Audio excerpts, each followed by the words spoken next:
ডিব্ৰুগড়ত কণ শিশুৰ সৃষ্টিশীলতাৰ উজ্জ্বল প্ৰকাশ চিত্ৰাংকন প্ৰতিযোগিতাত উৎসাহজনক সঁহাৰি উল্লেখযোগ্য যে মানৱ সেৱা স্বেচ্ছাসেৱী সংস্থা আৰু জেআৰ এণ্টাৰটেইনমেণ্টৰ যৌথ উদ্যোগত ডিব্ৰুগড় বৈৰাগী মঠ স্থিত সল্ট ব্লক স্কুলত সফলতাৰে অনুষ্ঠিত হয় এক বৰ্ণাঢ্য চিত্ৰাংকন প্ৰতিযোগিতা।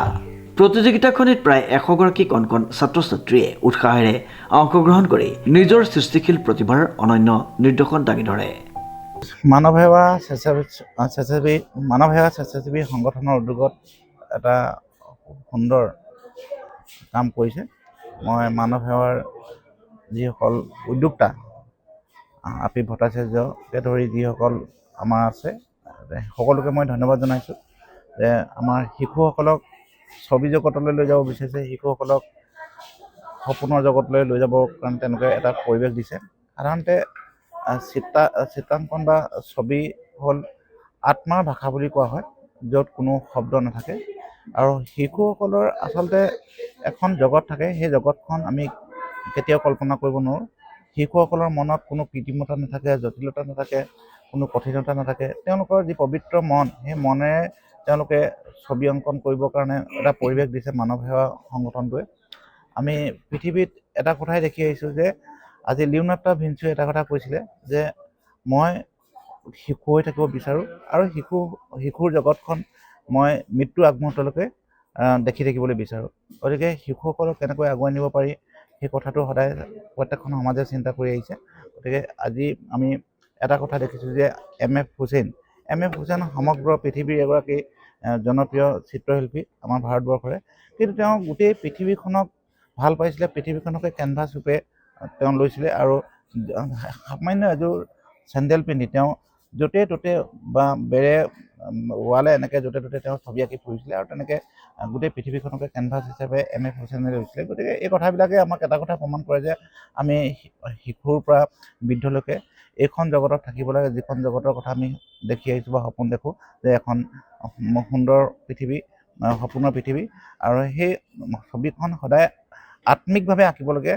আত্মিকভাৱে আঁকিবৰ কাৰণে চিত্ৰকৰসকলে চেষ্টা কৰে, বাহ্যিকভাৱে নহয়। বাহ্যিকভাৱে কিমান সুন্দৰ হৈছে সেইটো কথা নহয়, আত্মিকভাৱে কিমান সুন্দৰ কৰিব পাৰিছে, তেতিয়াহে মই ভাবোঁ এখন ছবি পূৰ্ণতা পাব পাৰে।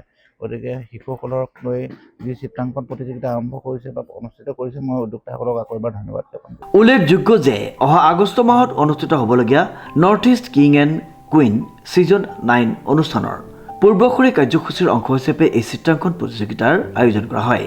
শিশুসকলৰ মাজত সৃষ্টিশীলতা, কল্পনা শক্তি আৰু শিল্প চেতনাৰ বিকাশ ঘটোৱাই আছিল এই আয়োজনৰ মূল লক্ষ্য। অনুষ্ঠানত উপস্থিত থাকে জেআৰ এণ্টাৰটেইনমেণ্টৰ মুখ্য পৰিচালক বিনোদ ভাৰতী, কানৈ মহাবিদ্যালয়ৰ অধ্যক্ষ ডক্টৰ শশীকান্ত শইকীয়া, অধ্যাপক জ্যোতিপ্ৰসাদ শইকীয়া আৰু ব্ৰিং ব্লিছৰ অধ্যক্ষ চন্দন মজুমদাৰ।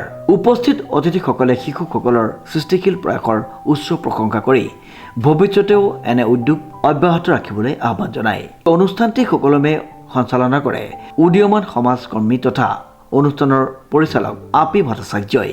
এই সফল অনুষ্ঠান সম্পন্ন কৰাত বিশেষ সহযোগিতা আগবঢ়ায় অনুষ্ঠানৰ অন্যতম পৰিচালক জয়ন্ত দাস, সহকাৰী পৰিচালক অনিত পাল আৰু ৰানৱে পৰিচালক ইমৰান মালিকে। শিশুসকলৰ সৃষ্টিশীল প্ৰতিভা বিকাশৰ বাবে আয়োজন কৰা উক্ত অনুষ্ঠানটোৱে অভিভাৱক আৰু উপস্থিত দৰ্শকৰ মাজতো যথেষ্ট সঁহাৰি লাভ কৰে। মানৱ সেৱা আৰু জেডি এণ্টাৰটেইনমেণ্ট উদ্যোগত হৈছে আজি আৰু খুব ভাল লাগিলে। মই মানৱ সেৱা NGO চেয়াৰমেন হিচাপে বহুত ভাল পাইছোঁ। ইয়াত যিকেইটা কাম কৰি আছে, যেনেকুৱা আপি ভট্টাচাৰ্যী, জয়ন্ত দাস, অনিত পাল, কেইজনৰ সহায়ত যি ইয়াত প্ৰগ্ৰাম হৈছে খুব ভাল হৈছে।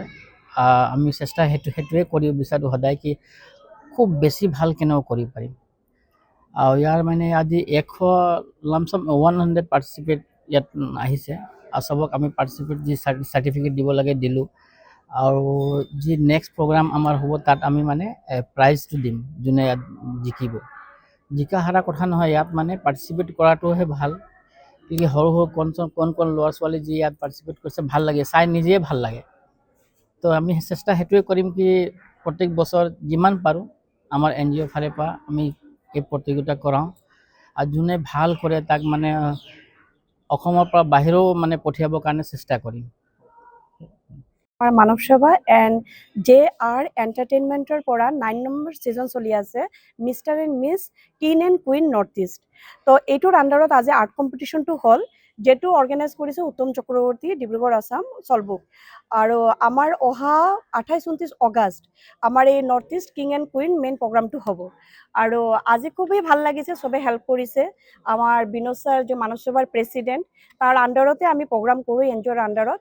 আমাৰ অৰ্গেনাইজাৰ হয় JR এণ্টাৰটেইনমেণ্টৰ মিষ্টাৰ জয়ন্ত দাস, অৰ্গেনাইজাৰ মই এণ্ড অনিত পল।